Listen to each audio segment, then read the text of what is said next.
The summer of 1984, Los Angeles shimmered under a heat wave, but a different kind of chill was about to descend upon the city. It began with whispers, isolated incidents that seemed unconnected. But as the months wore on, a terrifying pattern emerged. A shadow was moving through the sprawling suburbs, a phantom who slipped into homes under the cover of darkness, leaving behind a trail of unimaginable horror. The media dubbed him the Night Stalker. This wasn't a typical criminal. The attacks were brutal, chaotic, and seemingly random. The victims ranged in age, background, and location. No one felt safe, windows were nailed shut, gun sales skyrocketed, and a palpable sense of fear gripped the millions of residents of the City of Angels. He would enter through unlocked doors or open windows, a silent specter in the dead of night. The randomness was his signature, and it was what made him so terrifying. He brought the city to its knees, turning everyday life into a state of high alert. The Los Angeles Police Department and the Sheriff's Department launched one of the largest manhunts in the city's history. But the stalker was elusive, he left few clues, and the ones he did were often contradictory. One distinctive piece of evidence, however, kept appearing, a specific brand of athletic shoe print. It was a small detail, but in a case this complex, every detail mattered. Detectives worked around the clock, chasing down thousands of leads, interviewing traumatized survivors, and trying to piece together a profile of the monster who was holding their city hostage. The pressure was immense, not just from the public, but from within their own ranks to stop the bloodshed. His name was Richard Ramirez. Born in El Paso, Texas, his early life was marked by instability and exposure to extreme violence. These formative years are believed to have shaped the path he would later take. He drifted to California, falling into a life of petty crime and substance abuse, living on the fringes of society. He was a drifter, a ghost in the system, which allowed him to move through the city unnoticed, a predator hiding in plain sight.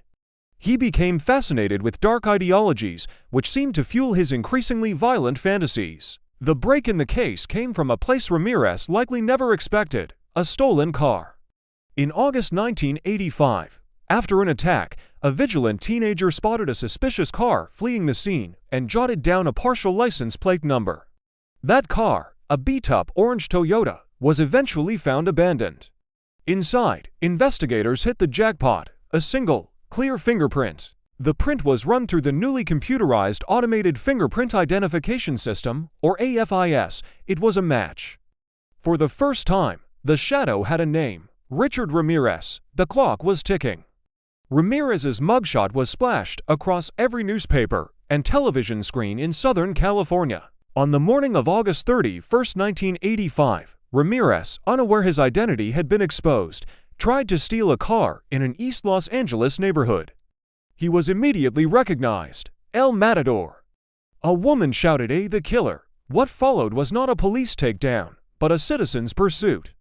A crowd of residents chased him through the streets. He was finally cornered and subdued by the very community he had terrorized, held down on the pavement until police arrived. The reign of the Night Stalker was over, not in a hail of bullets, but by the hands of ordinary people who refused to be victims any longer.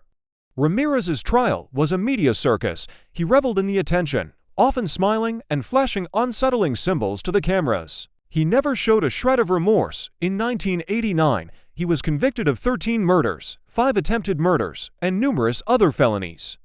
He was sentenced to death. He would spend the rest of his life on death row at San Quentin State Prison. Before being led away, he chillingly told the court, "You don't understand me. You are not expected to. You are not capable of it. I am beyond your experience. I am beyond good and evil." The case of the Night Stalker left a deep and lasting scar on Los Angeles. It changed the way people lived, making them more aware of their own vulnerability.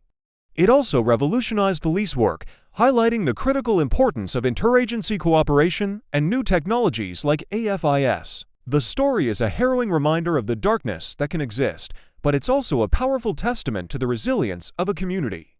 When faced with unimaginable fear, the people of Los Angeles banded together, looked out for one another, and ultimately played a crucial role in capturing the man who haunted their nights. Richard Ramirez died from complications of B-cell lymphoma in 2013 while still on death row, escaping his formal execution.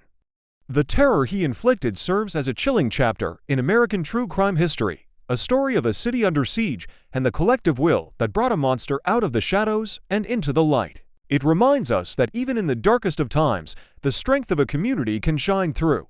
Thank you so much for watching. If you found this story compelling, please consider liking this video and subscribing to the channel for more deep dives into history's most fascinating and complex cases. Stay safe, and we'll see you in the next one.